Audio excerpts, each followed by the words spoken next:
let me give the floor briefly to the panelists and allow them to introduce themselves. So panelists, if you guys can introduce yourselves, go ahead.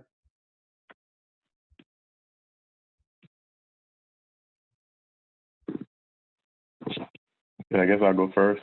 My name is Jerthwin. You can call me Jay. That's a lot easier.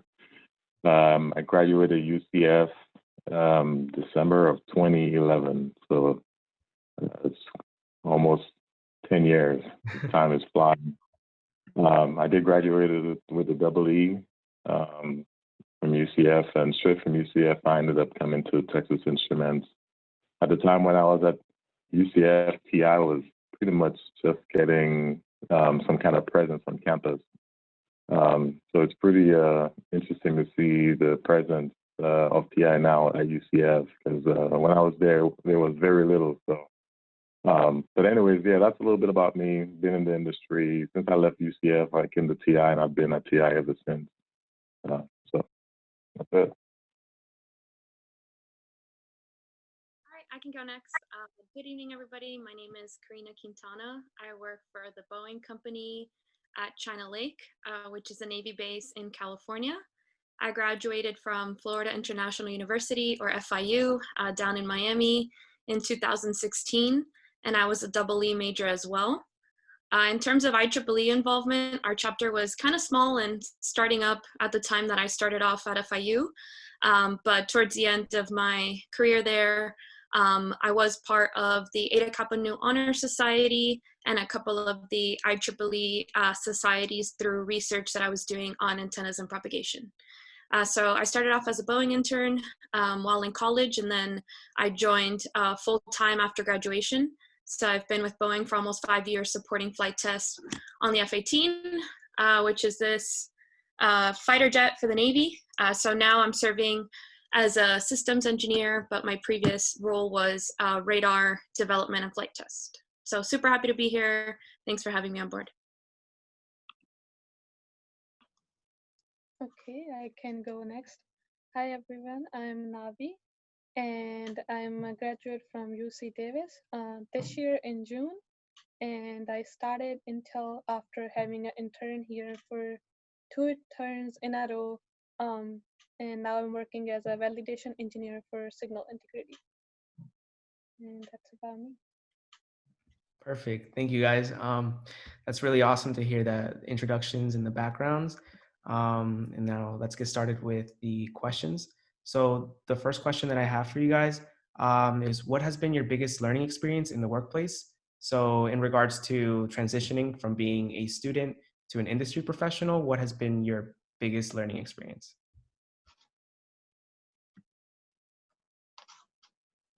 I guess I would go first because I was a recent student, so for me, transition is still happening.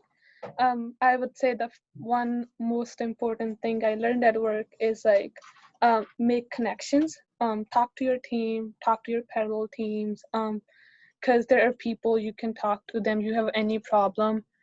If you know people that this person is expert at this, you can talk to them, your problem be solved way quicker. Otherwise it could take weeks or months. And also, like, if you don't know something, it's totally okay. Ask them. They know that you're okay, recent grads, and you're coming to work, and they would make a smooth transition for you. Just make connections, talk to people. Communication is the key.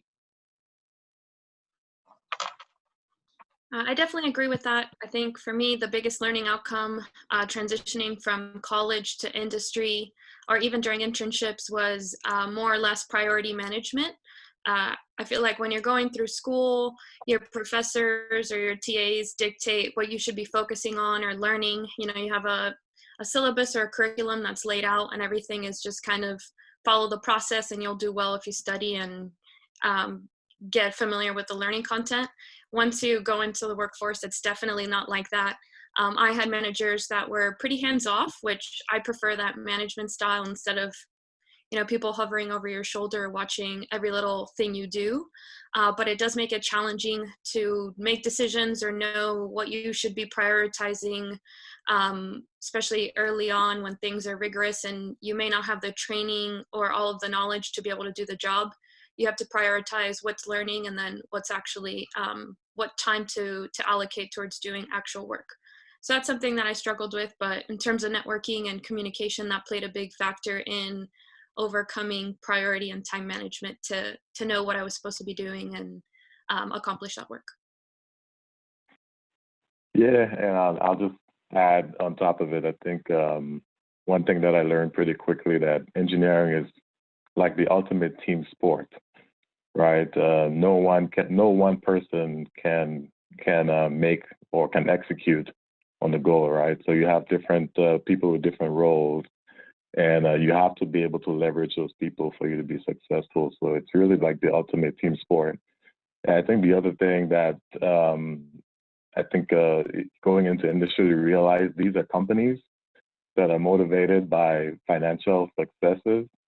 So a lot of times, what we as engineers may want to do may not align with their financial goals. So that's another piece that I definitely learned coming out of school, was being able to balance, my ingenuity with, the financial goals of the company. So that's another piece that usually students don't think about, but it plays a very big role in the industry for sure.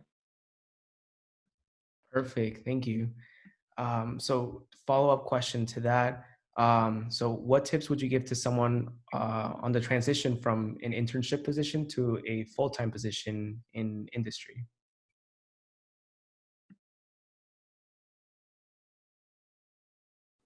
I can answer that since I just did my intern to full-time. So first thing, talk to as many people as you can. I'm gonna repeat it again. So talk to your parallel teams or any other team that works with your team, or also usually companies have their inside portals. Go there, look for jobs, and also talk to those managers. They usually have names of managers next to the jobs. Talk to them if you like the job. Talk about yourself, like, oh, this is what I like, or this is what I kind of looking for. They would definitely talk to you. Maybe they won't have a position in their team for you, but they would talk to other managers because they're also looking for people. So I would say if you are going from intern to full-time, that's what you want. Talk to people, talk to managers, different managers outside of your team, maybe outside of your department too. That would get you full-time.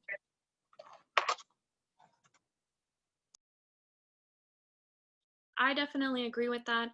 Just to add on as well, if you do have an internship position with a certain company and you plan on staying there for a full-time position, there are internal resources that you could look at.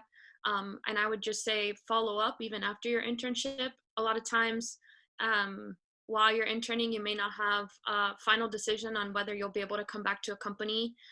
So you always want to maintain those connections and really ask about what your day-to-day role would look like if you were to come back. I know when I was an intern with Boeing, the work that I was doing as an intern was very different from what I did as an engineer.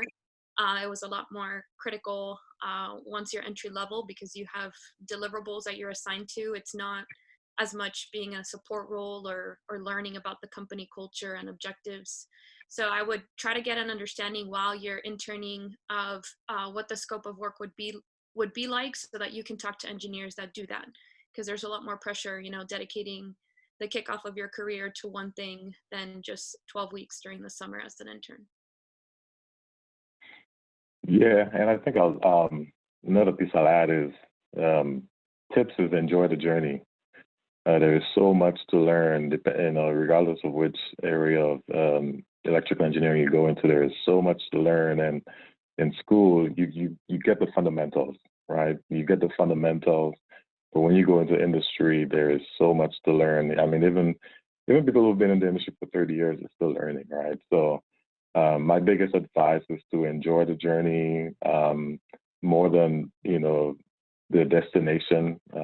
Depending on your personality type, yeah, you might put pressure on yourself to be the man or the woman or the expert, but really and truly making that transition into full time, it's really a lot of learning. So you just got to enjoy the journey. That's my biggest tip. Awesome. Thank you. So the next question that I have for you guys is a little bit more personal. So we mentioned biggest learning experience in your industry. So what about your favorite moment so far in your current job? So what has been the your most memorable thing that you've done so far, or your favorite moment so far? I can start off with that one. So my favorite moment was back in 2017. This was a year after I had started my full-time job with Boeing. 2 weeks after I started my role at China Lake, my government sponsor came up to me, and he's the one that kind of makes my tasking more so than my Boeing manager at the time. And he pretty much said, "Hey, you're going to be the lead of this program. We're trying to deliver a new radar capability to the Swiss Air Force, and you're in charge of a 15-person team. So you're going to give them a product in a year and a half." So at first I was kind of intimidating. I never worked with a foreign customer or even knew about the lifecycle development process that we were following at the time. So there were a lot of technical and administrative briefs that I gave up until 2017, but I was asked by the customer to actually go to Switzerland and lead some of their lab testing once the software had been delivered by the local team, which at that time was a year-long project. So for me, it was a really good moment to represent my team, just to interact in person with the customer that we were working for and had funded the project. And that was actually my first time traveling abroad. So it was a good learning experience to learn the capabilities that the customers had in country that was not at all like the configurations that we were able to test locally at China Lake. So it just gave me a perspective, and concurrently I had been assigned to another foreign program. So I think just having the personal aspect of it and coming full circle with the development process was a really good moment early on in my career that I used all throughout, including today in my current role.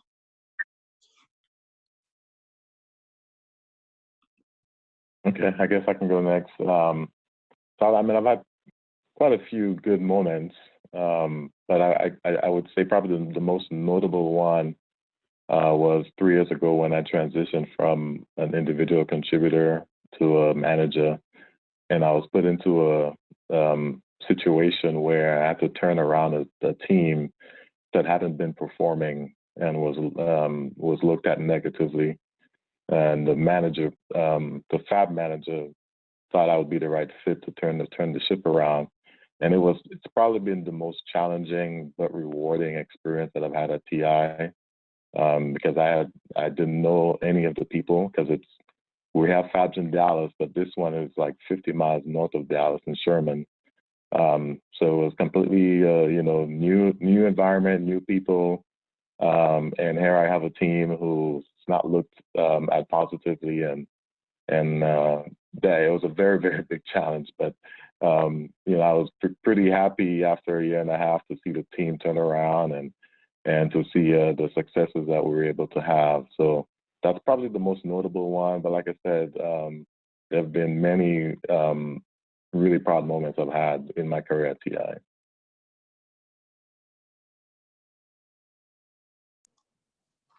Cool. I would say for me, just last week, I was able to figure out make one of the corrections in firmware. And I'm a hardware engineer, so that was like a pretty good success for me, and my mentor mentioned it in a team. And I was like, okay, so that is one of the enjoyable things when you have small successes and people notice that, oh, you made a change or you made a correction. So I'd say that was my happy moment. Awesome. Thank you guys for sharing that. So my next question is a throwback to school. But Jay, I understand if it's been a while since you've been in school. So for this question, I got you.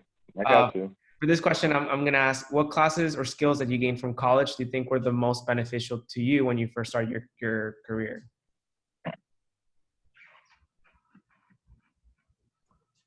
I guess I can go first. For me, it was senior design. At least when I was at UCF, senior design was a 2-semester deal. I'm not sure if it's still the same way now at UCF, but that was probably the most beneficial class I took at UCF, and I think that's what it's really meant to, right? It's like the capstone.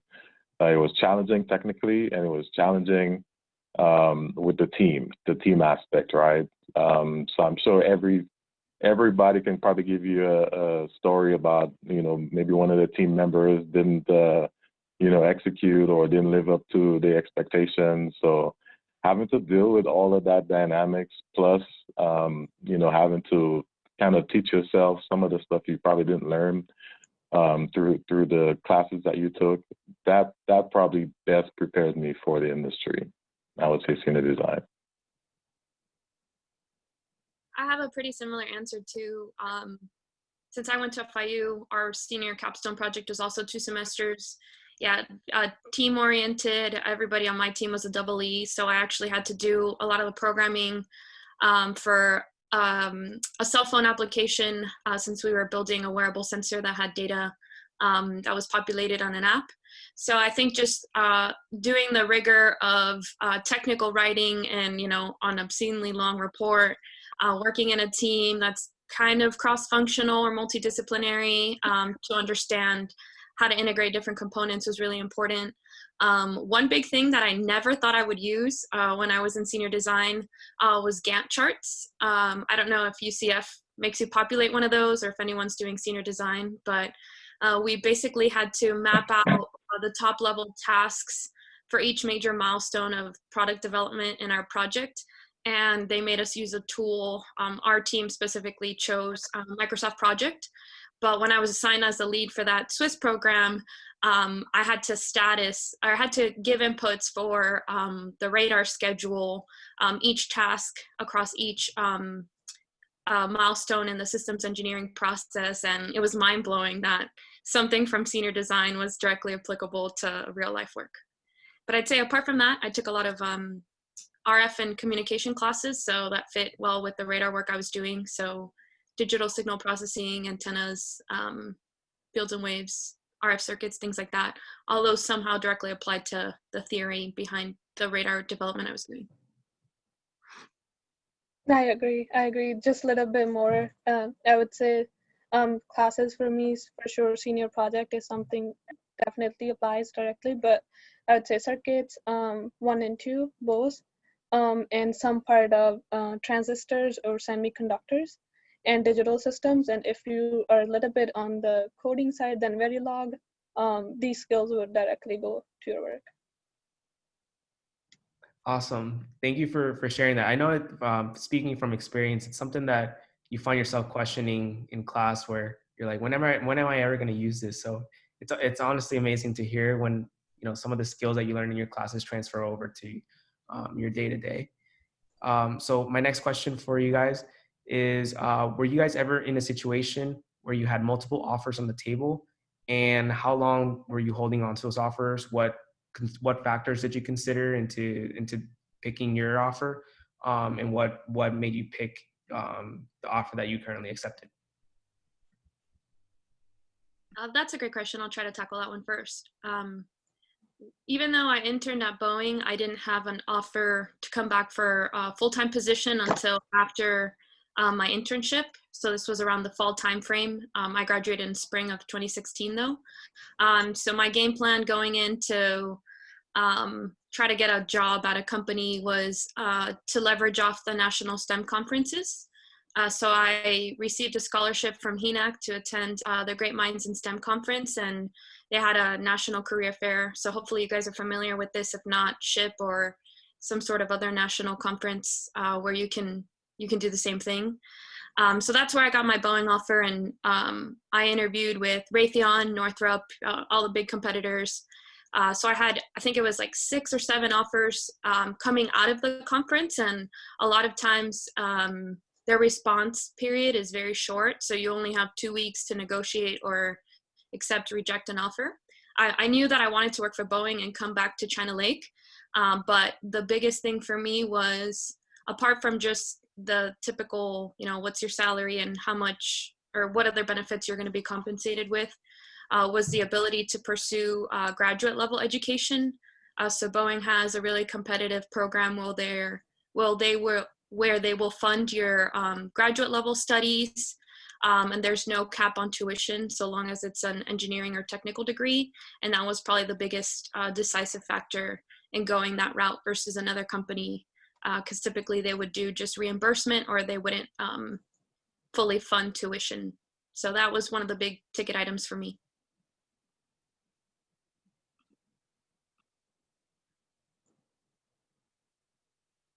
Okay, I guess I can go next. Yeah, I had multiple offers on the table. I think ultimately for me, there were a couple of things that boiled down to. I did the C-Web. I really was only between two companies because I did C-Web for Lockheed Martin. So it was really between Lockheed and TI. And the reason why I chose TI was I felt TI was more competitive from a financial standpoint. And I also felt like the work pace would have been more to my style. I felt like the DoD was a little too slow paced for me. It certainly felt like TI would have been really high pace, kind of, needing to catch your breath. And I felt like at the time that's what I would enjoy more. And then on top of that, the role that I was being offered at TI was a leadership type role. And they were going to give me the opportunity to travel to Asia. So that was another perk of that job as well. So that's why I ultimately decided to do TI. But I mean, ultimately, it all depends on what you're looking for, right? So at the time, that's what fit me. Cool, I guess I can go next. I was not in a situation having multiple offers.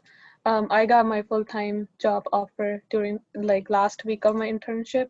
And I knew I liked my team and I liked the work that I was doing. And on top of that, Intel it's local for me, so I picked it. Thank you. So my next question for you guys is, was there ever a time when a task, or was there ever a time when a task that you disliked made you seriously question if engineering was right for you? And what did you learn from that experience? I would start on that. I would not say the work because I've been for only a short time of period at my work. So usually at time I'm kind of, okay, it's a transition for me. I have mentors, so I don't have that kind of situation, but definitely I would share my story that I transferred from a community college to a university, 4-year college, and my first class circuits, and I failed my midterm. And I was crying that day. I was like, oh, engineering is not for me. Maybe I'm gonna change my major. I'm gonna do this or that. But after that, I talked to my professor. I was like, oh, I'm like, I don't know why I failed. Maybe I just made a silly mistakes here and there, calculation. Pretty much he supported me. He's like, oh, you just do practice more and more, time yourself for exams. You'll be fine as long as you know your concepts. And I got A- in that class. I would say it's okay if you fail your exam, it's fine. Just practice more and more, time yourself. Don't do questions like, oh, okay, this is how I do it, but I'm not gonna write it down or I won't get to the final answer. I'm gonna skip the calculations. No, do your complete question, time yourself, just make it like, oh, you are sitting in exam and practice like that. So that way I would say, and try to understand your concepts and reach out to your professor. End of the day, it's be fine. You made it to this far. You are made for an engineer. I had a similar experience. I got a 37 on my first physics 1 exam, first semester in college. I actually applied to FIU as a pre-law criminal justice major, and then I switched right before school started, right before registering for classes. So when I failed that physics class, I was like, well, now what do I pick as my major? I didn't end up changing up until sophomore year. So after pre-law, I changed to computer engineering, and I had taken probably 2 or 3 programming classes in C and C++. And I knew that I wasn't very good at programming, but I just kept pushing. I would get B's or B pluses in the classes. And I finally had an internship as a sophomore with GE, General Electric Healthcare. And that's when I realized oh, wow, yeah, this is what real software developers look like. I'm not one of them. So luckily the curriculum between CE and EE wasn't too different. And then I ended up really liking and understanding electrical engineering classes. So it worked out, but I think a lot of it was just trial and error and persistence in sticking through the classes, because they are difficult, but definitely worthwhile taking. Yeah, I think mine is a little different. I think I had that experience within the first year I started working at TI. In my first role, coming from senior design, I did the microcontroller programming, and so, it was a combination of hardware and software, and that was kind of where my passion was. And I got into a first role in the fab, which was heavy statistical analysis, semiconductor theory, and it was great. But at the time, I just wanted hands-on experience, so it really gave me pause and second thoughts. I was pretty close to pursuing med school because I just felt like I needed something more fulfilling. But then, like I said, I was in a kind of in a rotation program, so that role wasn't permanent. So once I was able to transition out of that role into a second role, that once I got the hands-on fulfillment, and I got to fulfill what I was passionate about, I think that definitely changed the course of my career after that. Yeah, and just add on one more thing. I'd say that if you're not good at something, that's okay. But obviously, if you're more passionate about something, you're likely to do better and stick to it. So if you're ever in a situation where you're not excelling or performing well, you should ask for the option to change to something different to give yourself, the maximum potential to fulfill that role. So hopefully in engineering, there's enough roles where you can just switch laterally and try something else, and maybe you didn't consider doing something different. But yeah, when you get in the case where you're in a rut, I would definitely try to communicate that with a manager that can help you out. I personally think that, that's part of what engineering is just overcoming challenges and learning from your mistakes and your failures. So that's awesome that you guys overcame those initial failures and realized what your true passions are. And then that's what led you to where you guys are at today. So thank you for sharing that. And my next question for you guys is, how much assistance did your company give you when you first started? Was there a lot of support and direction, or did you guys feel like it was a sink or swim situation? So I guess I can start first. So yeah, at TI, we take onboarding very seriously with new college grads, with new technicians, with new operators. So when I came into TI, I was assigned a buddy that I was able to leverage on top of my team that I was working with. So there was a very good structural support program, because it's a very steep learning curve, right, going into industry. So, I think TI does a really good job at making sure that our new college grads get the support that they need from their managers, and with buddies and with other people within the organization. So.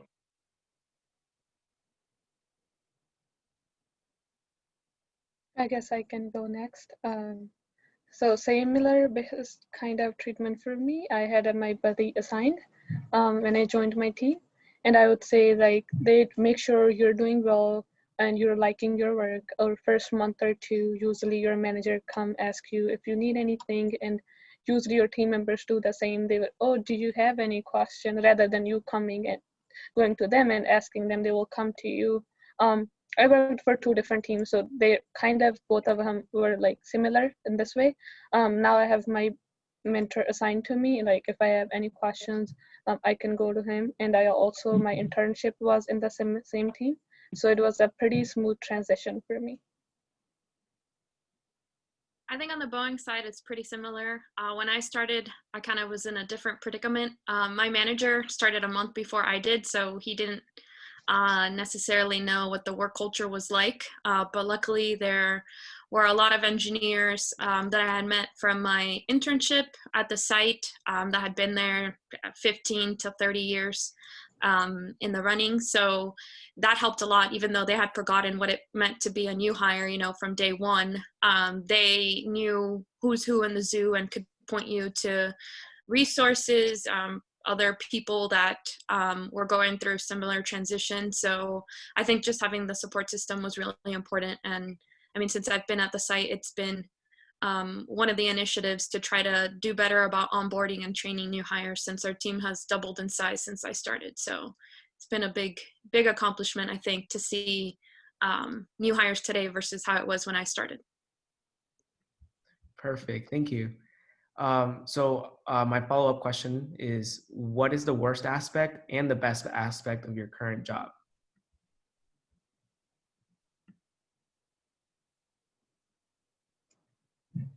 Okay, I guess I would go first on this question.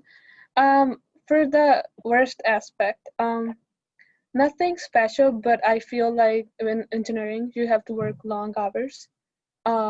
And if you look up to your manager, he's working 10, 12 hours usually. And the senior engineers, they work kind of same hours. So that's what I feel like, okay, that's I would not see myself in the next 10 to 15 years working 10, 12 hours. There's like some breaks or so, but like usually that's their work schedule, very busy. So that's one thing I would say I did not like much. But as of now, as I'm like pretty young age learning new stuff, so that doesn't bother me much now. And the fun aspect, I would say there's a lot to learn. And the moments I enjoy most is like you learn maybe low pass filters in your circuits, and now you see them in real in their designs. Those connecting dots, they were like most favorite part of my work. Yeah, I think for me, the best aspect is, I get to work on challenging problems every day. And I work in manufacturing. So the double-edged sword is my days are unpredictable, right? I go to work today with a plan to work on X, Y, and Z, and then A, B, and C happens and takes priority. So it kind of keeps me on my toes. So that, I would say that's the best part. I think you got to be born to work in manufacturing. The worst aspect is just the firefighting. Like I said, I work in manufacturing, so we'll have issues that just pop up, and it's just firefighting. Like right now, we have multiple customer issues. So my point is that there are more problems in the day than there is time to work on. So that's probably the worst aspect. For me, since I'm supporting developmental flight test, pretty similar to manufacturing, there's just a lot of variables in one equation, and a lot of coordination has to happen to make sure all of the mission avionics systems are put in place to be under the right conditions for a test. So you do a lot of work, and sometimes you're not able to execute a test, or you have to delay for a silly reason. So that can be challenging or frustrating at times. But I think on the flip side of that, my favorite part of my job is being hands-on. To be able to even do a brief with a test pilot, you have to go through a lot of other motions, do lab test or ground test. So being on the engineering side, even though I'm not qualified to fly in an F-18, I still get to be very, very hands-on and learn all the systems. So there's just so much knowledge and how they're operated and how the warfighter uses them. So just understanding that aspect is pretty cool. So I enjoy not just being on my desk all day, but getting to do hands-on work and how it all comes together for a mission. Perfect, thank you.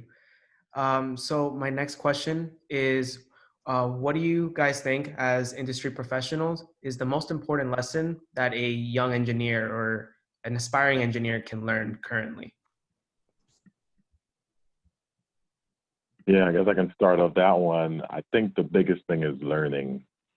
When I started, one of the fab managers, every day he saw me, he would say, "Hey man, how you doing, Jay?" I'm like, "I'm good." He's like, "Do you feel like you're still drinking from a fire hydrant?"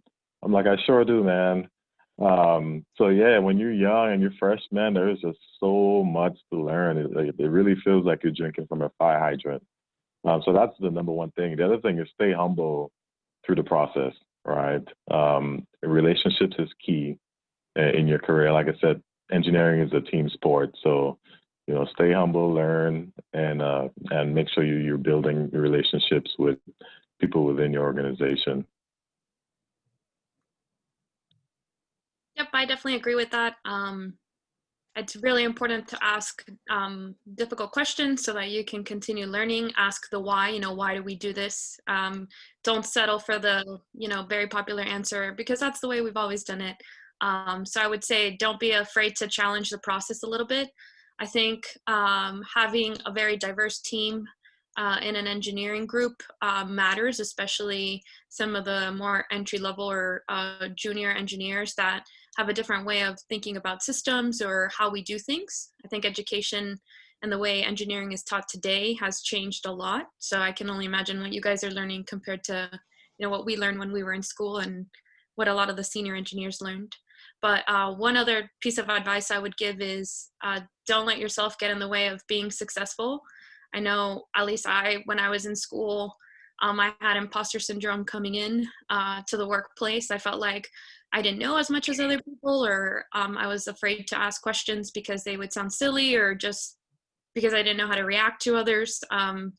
So I would say challenge yourself too, even though you might feel comfortable in some settings. You'll only grow if you push yourself to new limits. So don't be afraid to challenge the process and yourself along the way.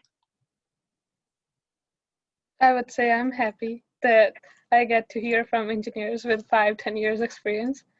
And definitely I would say this is, yeah, for sure. They say ask more questions. And also there are a few things I would point out more is like in your school when we're doing maybe circuits or digital design, usually I'd say sometimes we are like, okay, I know my equation, I can do my problem and done. No, that's not how you want to look at the problems. Usually try to understand the fundamentals, because they are the ones gonna play the main role when you start as an entry-level engineer. Try to learn, okay, what is a resistor, what is a capacitor, what do they do, why do I have them? So try to understand the fundamentals, and if you don't understand it, ask questions. Usually your mentors or your professor, they can answer it. Otherwise I'd say just focus on fundamentals. Perfect. Actually, Karina, you mentioned imposter syndrome, and that was actually the follow-up question that I was going to have. So in regards to imposter syndrome, what is something that helped you guys tackle this and overcoming imposter syndrome? For those of you that don't know what imposter syndrome is generally when you join a team for the first time that has experienced members and smart people, and it makes you feel like you don't know anything. So for you guys, especially you, Navi, being a newcomer into industry, what have you guys been incorporating or what have you guys incorporated to tackle imposter syndrome in establishing yourself within the team? Yeah, sure. I would say when I started work, I wasn't not having that of a imposter syndrome, like, oh, I don't belong here. But definitely as in school, that's what I was going through. I was like, oh, do I belong here? Do I belong to UC Davis? Am I good enough? But those times I would say just talk to your professors. They would say like, oh, you're doing good, or your mentors would say, no, you're doing good. Talk to people around, talk to your seniors. Maybe have a community. Maybe if you're a female, just talk to other female engineers. Maybe that would empower you a bit there, be like, no, you belong here. And another thing, if you got to a school, if you got to a team, they saw something in you. That's why you are there. So it's not like, oh, you're out of there from nowhere and you did something, you have skills, you have talent. That's why you're in school. That's why you're engineering. If you get to a team, you did pass their interviews. That's why you're there. And people around you, if you're in a team at work, they had like maybe 5-year, 10-year experience. For sure, you won't match that. But as an entry level, just try to learn, ask them questions, just keep building on to your knowledge. Just to add on to that, I think mentorship plays a key role. At least when I first started, I know I befriended a lot of people that were going through similar things. But it wasn't until I got formal mentorship through a Boeing program that I really started to realize like, hey, it's not as bad as it seems, or there's people that made it, and went through something similar. So it's not anything personal against your own abilities. So just having the support system for somebody that you admire personally, and that whose career path you may be interested in pursuing something similar really helps. But I would say too, like advocating for the things you're passionate about or you believe in helps you kind of get past some of that syndrome. So I was going to say something else. Training. Yeah, one big thing that I did early on, since I knew I didn't have all the skill sets or just an understanding of the way my organization was operating, I requested a lot of training up front since I had a little bit more availability.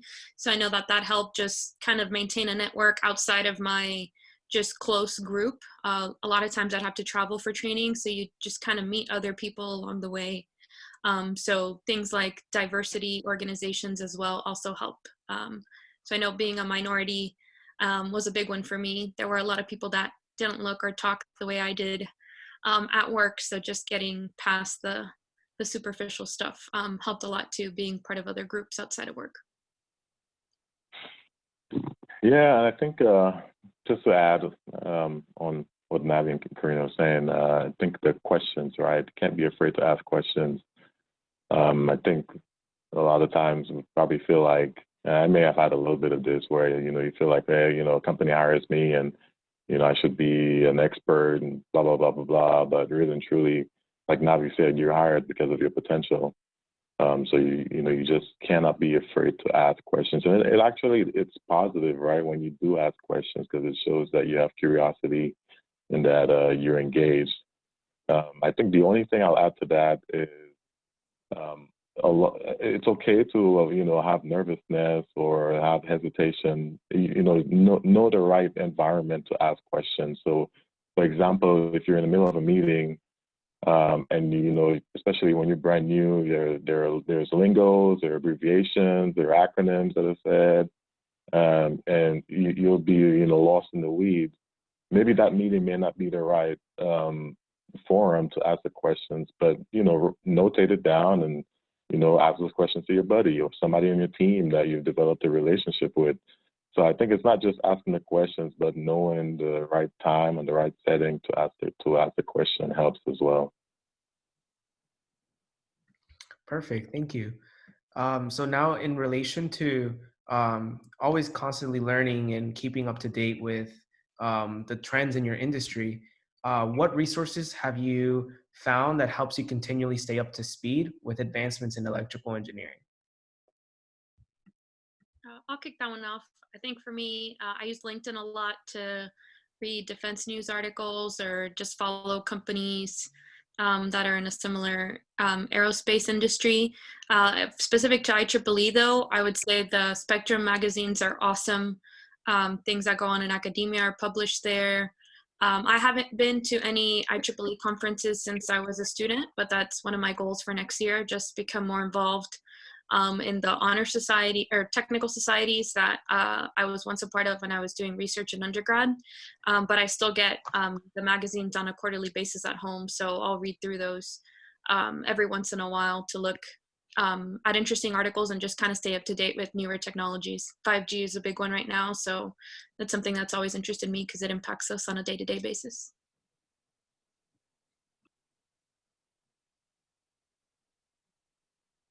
Yeah, for me, when I came out of college, I was very in tune with, like Engadget, and some of the other technology news forums. To this point, I really stay in tune with TI's R&D development. So that's kind of what is directly impacting my job is the analog development in our analog technologies. So I stay tuned with all the analog workshops, the new technology developments within our R&D departments and TI. And then also, similar to Karina, as far as outside company news, I'll usually catch that from LinkedIn. So, but for the most part, I stay in tune with our R&D development within TI. Cool. For me, I would say I'm still a master's student, so I'm doing that part-time and doing work for only 6 months. So I would say things haven't changed too much from the time I started working or anything. Pretty much, usually I would check news or specific Intel news or LinkedIn for all the updates or any changes or what's coming new. Perfect. Thank you. So my next question is, if there was one thing that you could have done differently as an undergrad, what would it be and why? One thing, okay, I would start on this one. I would say if I would do one thing different, not focus much on my grade, but focus much on learnings and fundamentals. Definitely you need your GPA, your grade for first interviews, but after that you need knowledge. So I'd say more deep down into reading my chapters and understanding it, and then less running for GPA and grades. Yeah, I'd say for me it was, I wish I had earlier exposure to hands-on things like soldering or programming outside of just the regular assignments that were given during classes. I feel like some of the things I learned were later on, junior, senior year, that I didn't get to become as proficient in those skills that are just practical to know in everyday life and then for industry specifically. So I think just maybe taking on more personal projects or hobbies that related to hands-on skill sets would have been more helpful. Yeah, for me, I wish I was more aware of which area within EE that I enjoyed. So had I known that semiconductor was an area that would fuel my fire, I probably would have taken more classes within semiconductor. I know there was one class. Dr. Maloka is no longer there. I don't think so. But he was doing a class where you actually had to fabricate a MOSFET. So I really wish I had taken that class. But it still wasn't a deal breaker. But it would have been nice. Yeah, it's always good to know what classes someone should focus on as they're planning on going into industry later on. And then my final question for you guys would be, what is your advice for a driven college student looking to make large strides in their career? Yeah, I can take that one first. I think what Navi touched on in the last question is such a big one. A lot of times we focus on the quantitative learning so that we can pass the test and get good grades. And yeah, that part is important, right? To get a GPA, so you can make yourself competitive in the market. But the qualitative aspect is important as well, because that's what's going to help you to be successful in industry, right? Because the difference, and my buddy actually told me this when I started TI. When you're in college, you learn the content first, and then you take the test. When you go into industry, you take the test first, and then you learn the content. So it's very important to not forsake taking the time to understand the qualitative aspect of what you're learning, as well as the quantitative part as well.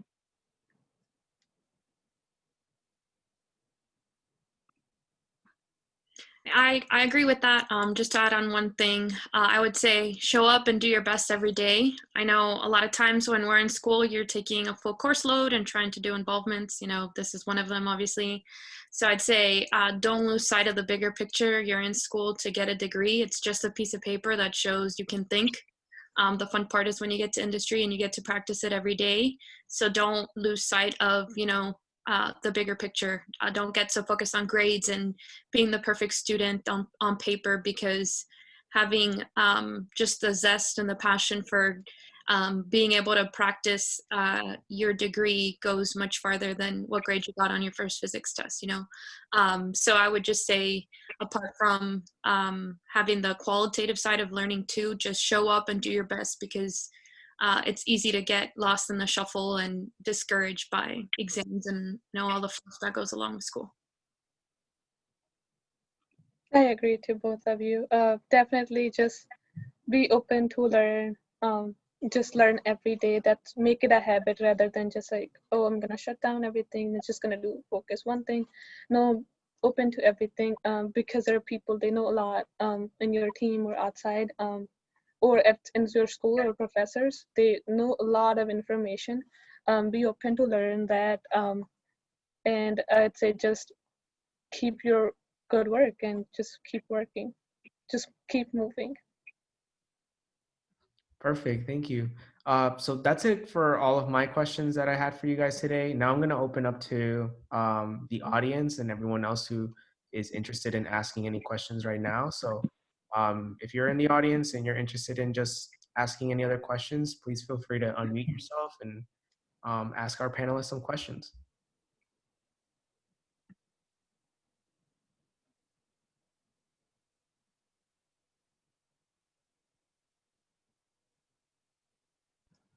Hi. So I have a question specifically to Karina because of answer that she gave to a previous question. You mentioned STEM conferences, and so I was curious of what your best advice is for a student who attends one of these STEM conferences.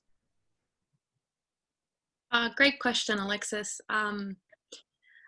Something that I did when I was an undergrad was to apply to scholarships, try to get funding to attend these national STEM conferences. So when you're there, you want to make the most of it. I would say my advice to you would be to prepare. Do your research on which companies will be recruiting, what kind of workshops or tech talks are going on. I went in initially with just the expectation to go to a scholarship ceremony and mingle with whoever was there, but my first conference, I did not do any research. I just showed up with a resume and expected that everything else would kind of work out. So I was definitely caught off guard looking at other students from competitive schools that had done National STEM Conference hiring or recruitment. So I would say prepare, do your research up front, try to apply to scholarships, any competitions that go on real time during these conferences. A lot of companies host these and put in a lot of time, money, and effort to giving the students a great experience and just insight into the work culture. So professionals are there to retain talent or acquire talent, and as a student, you should take full advantage of that. I know a lot of organizations that are tied to these conferences specifically have workshops to help students prepare.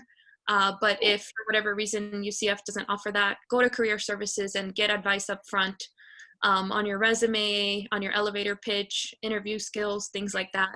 Because you never know who you're going to talk to and when that's going to happen, but your dream job can easily await you at one of these. That was my case. So I would say prepare as much as possible and take full advantage, because it's just a short 2 or 3 day experience while you're there. So try to talk to as many people and maintain those connections after the conference.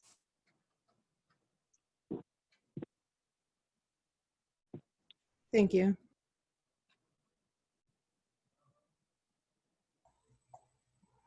So Yeah, I had a. Oh, go for it, Alex. go ahead, Carlos. Okay.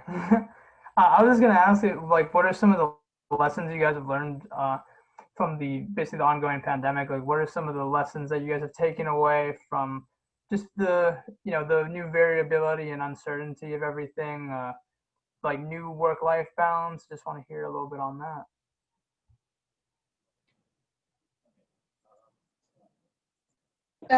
For me, I started working during pandemic, and not different than my internship.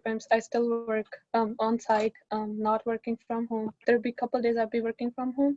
So I would say it's not different for me. Yeah, for me, I think my work-life balance has gotten worse since the pandemic.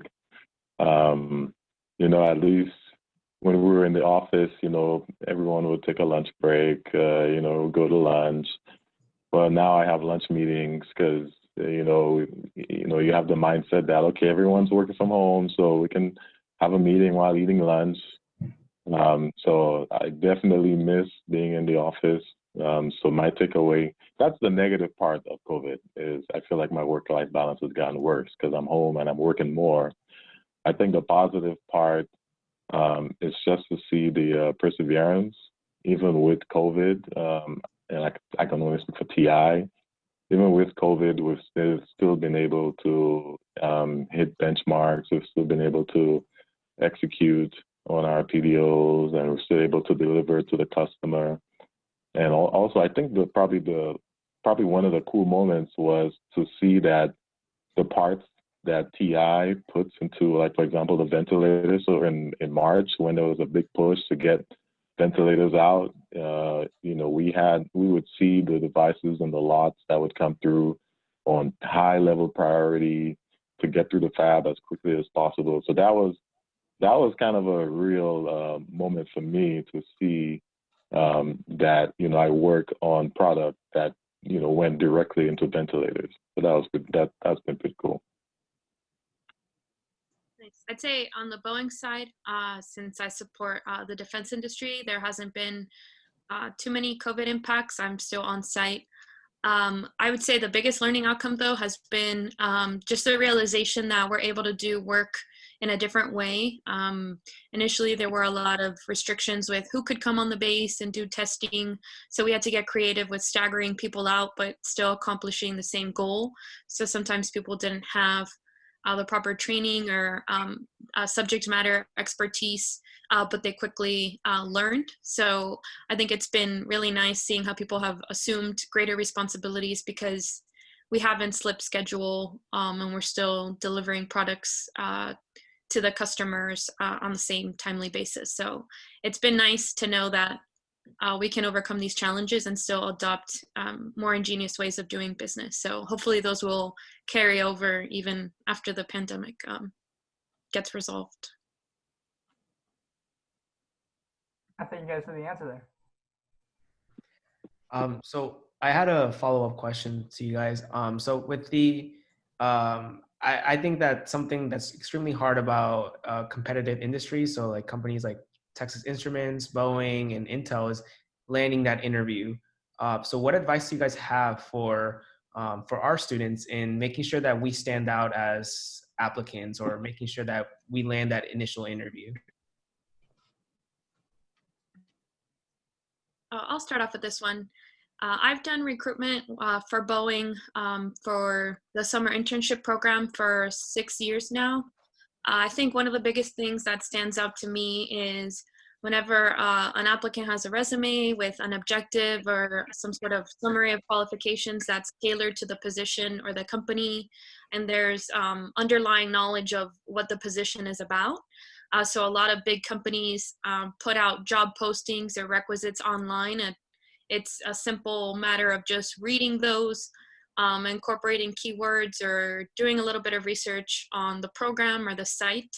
I think that makes the difference, just kind of tailoring your resume to show that there's an understanding of what you're applying for. I think people sometimes walk into interviews because they think that, they've taken all the classes and they're qualified for the job, but you really need to understand what you're getting yourself into, because that'll make the difference in an interview, whether you are using the right examples. And a lot of times, at least for Boeing, all the interviews are behavioral. They're not technical necessarily, unless you choose to apply an example in that way. So it really helps if you understand the scope of work before the interview. Yeah, same here. I've been recruiting at UCF for quite a bit of years. I think my best advice is to be yourself. Interviewers can sniff out BS very quickly, and I've had my share of those as well. So the biggest advice I can give is be yourself. You want to be in a place where they want you, right? If I give you an example, when like I said, TI wasn't a big presence at UCF when I was at UCF, and Intel was my dream company. And at the time, in 2011, the economy wasn't doing too well, so there was a hiring freeze for Intel, and TI was not on my radar. And I chose TI anyways. I kind of give a reason why I chose TI, but it's ended up being such a blessing for me in the position that I'm at. So my point is, sometimes we may have an idea of what we want, and that may not necessarily be the best thing for you. So my biggest advice is just be yourself. When you go in the interview, it it takes a lot of the pressure off, right? You know, it's either they want you or they don't. So, you know, it takes a lot of the pressure off. Be yourself. You know, you speak confidently to what you know, and you're honest about what you don't know. You know, and if you really want to save face on what you don't know, say, hey, you know what, I don't know this, but you know, I'm interested. I'm gonna go look that up, right? So, just be yourself. Interviewers will sniff out bullshit very easily. Cool. I guess, Carlos, I connect to your question a lot that you're applying online, jobs and jobs, 100 jobs, and then you don't get interviews or very few interviews. I have been there, but I would say the best way to get interviews is go to your career fair. If your school, I'm pretty sure we're having career fair, go there, talk to those managers. I'm pretty sure this year it'll be online. Talk to them, or they tell you, okay, jobs are open online, apply to those jobs, even though you don't qualify for those interns, apply them anyway, because usually for like 3 to 4 interns, they have only one posting, and they look at resumes and transfer to other managers where they feel like you'll be a good fit. So even though you don't qualify, apply for those jobs, right?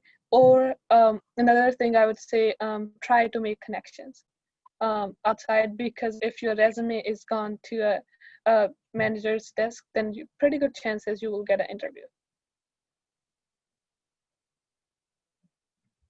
Yeah, thank you for sharing that. It's something that's generally really hard, and I consider the hardest part is just landing that initial interview, because after that point, you know, it's up to you to kind of sell yourself and showcase your capabilities. And all I got to say for the behavioral part is STAR method, and from there, that's all you.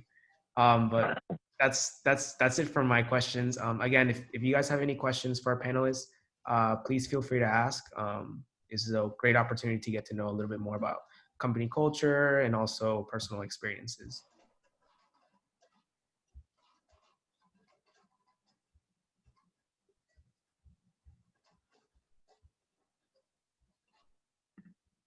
I have a question.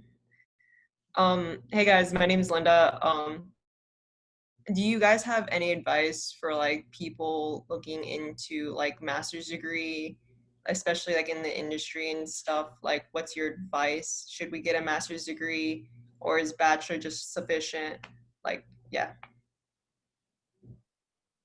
I had that same question when I was an undergrad. When I was at FIU, I originally wanted to stay and do a master's or potentially a doctorate program in EE. I ended up going to industry because I had found my dream job during an internship, and I was really scared it wouldn't be there, you know, after 2 to 5 years. So again, I mentioned earlier the ability for a company like Boeing to pay for your graduate level education. So I decided to try to get a little bit of work experience. I think pros and cons in terms of getting a master's at least. Typically, at least on the Boeing side, if you have a master's, you'll start off with a higher pay grade and more responsibility. So we have different engineering tiers or levels of professionalism. So a master's will count for 2 to 5 years of experience, depending on internships and stuff like that. So you'll just automatically qualify for a pay upgrade, and you'll have more experience on paper. But on the flip side, you may not necessarily know what to pursue for master's, or it may not, whatever subject area you concentrate in may not be directly applicable to what you do, which was the biggest reason I didn't end up pursuing it. I wasn't 100% sure that I would stay in China Lake doing flight test. Definitely didn't expect to be there for 5 years. So I'm kind of glad that I didn't go for my master's. Now I know a lot more about what Boeing does, and I've been working on a systems engineering certificate, and I have been taking master's level courses in electrical engineering. So I'm hoping to wrap up in about 1.5 years or so, doing it part-time. But I would just say do your research on the companies, see what kind of benefits they offer, because funding or tuition is a big one. If you don't want to pay out of pocket for that, then the biggest incentive for going straight from undergrad to industry would be having somebody reimburse you or just cover the tuition directly. Yeah, I agree. I'll just add to that. I think, yeah, there are pros and cons, but it really boils down to, do you know exactly which area you want to specialize in, right? You don't want to get a master's and then you're working in a completely different specialty. So if you're still unsure on which area you want to specialize in, or if you're interested in marketing, there are some engineers who are more passionate about marketing and sales, then yeah, you're probably best going to, from your bachelor's. But if you know exactly what you want to specialize in, then it's worth doing the master's, especially if you get a scholarship, right? At least for me, kind of what made my decision was, okay, how much more student debt will I need to go into to get my master's versus having TI pay for it, right?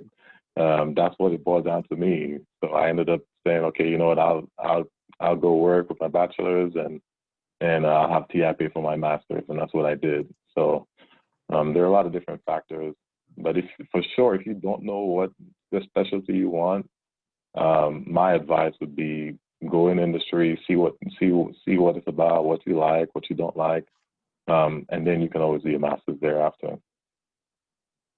I will add one more thing that I just thought of when Jay was talking. I think it depends on knowing also which career track you want. And I didn't know that in undergrad because I just didn't have enough exposure. But oftentimes you'll know right away if you want to be a manager, the salesperson of the group, the very extroverted, outgoing one. I am not that kind of person. I'd rather, be in a basement doing some lab work or something like that. So a lot of positions, at least on the Boeing side, for tech fellowship require advanced degrees. And it just goes back to knowing a field you want to be the expert in or specialize in. So knowing, the difference between an MBA or an MS and EE will make all the difference.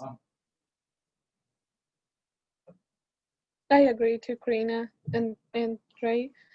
Just another option I would give you here, because that's what I was deciding last year. I knew that I want to go for a master's, but maybe not what I'd be focusing on. Just knew maybe I like computer architecture, something like that. So I started working, and I started part-time masters. What you can do, mostly schools have a year-long defer program. You can try that. If you can defer for 1 year just for masters and work during that time and see what you like and focus in that. Or in your first semester, you can take required classes, because there are like 1 to 2 or 2 to 3 required classes for masters. You can take those, and in those 6 months, you would know maybe when you're working if you like it or you don't like it, and then you can take your degree, like what specification you want to be in after that. That'd be another option for you.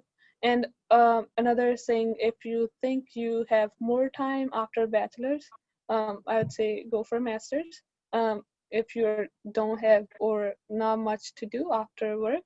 So that's what I'm doing, work and then master's. Unless you have some other thing going on or a family to take care of or something.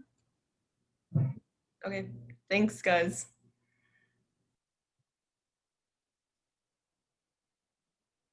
All right. So we're approaching the end of our event. Any last call for questions? Well, I have a question. I'd like to ask what certifications you recommend to do outside of coursework. That's a good question. Oh, go ahead. Go ahead, Karina. I didn't do any certifications when I was an undergrad, but in my current job, I've done one for Agile. It's called SAFE, Scaled Agile Framework. It's a software development lifecycle process that a lot of industry team members are transitioning into versus the old waterfall lifecycle development. So I think if you're looking more into software architecture or the systems engineering development process, just understanding how we develop complex systems and especially the software side of it is good. One that I looked into recently, last week actually, is a MATLAB certification. MATLAB is a really powerful tool. There's a lot of packages or toolboxes that you can use, and MATLAB has 2 certifications that they offer. You do have to pay for the training courses before taking the exam, but I think just showing proficiency or master level expertise in a tool like MATLAB, which is very industry friendly, goes a long way. Hopefully you're using it in your classes too. I know that was very popular in digital signal processing and logic design at FIU. So if you don't have enough experience with MATLAB, just doing a certain, that would be pretty good, I think. I didn't do any certification in my bachelor's either, but I would say sometimes you have to pay for those certificates, but alternative is do a project in your junior year. That's what I did. I did my senior year project, but also did a year long. So that would be pretty helpful to learn the skills, fundamental skills. Yeah, same here. I didn't do any certification. The only thing I'll add is, stay in tune with the job descriptions, right? So, for example, if you want to work, at Intel, for example, a lot of job descriptions, they want you to know Python or Perl or scripting, right? So stay in tune with, kind of the market and the skills that they look for, and then go apply and teach yourself, right? There are a lot of online resources, like, for example, LinkedIn Learning. I use that to learn SQL. So that would be the alternative that I would advise you, is be in tune with the market, and whatever gaps that you have, go take charge, take ownership of it, and go teach yourself. Cool. Thank you. Yeah, just to add, I'm definitely also a big fan of LinkedIn Learning as well. That actually helped me learn AutoCAD in like the first week I was in my latest internship, and like it was basically like one of the main things we needed to learn. And I was just like, let me whip it up on LinkedIn Learning real quick. So there's ever like times where you're like struggling to figure something out. Just that's always a good fallback, like a good first place to check. Yep. Alrighty. Last call for questions.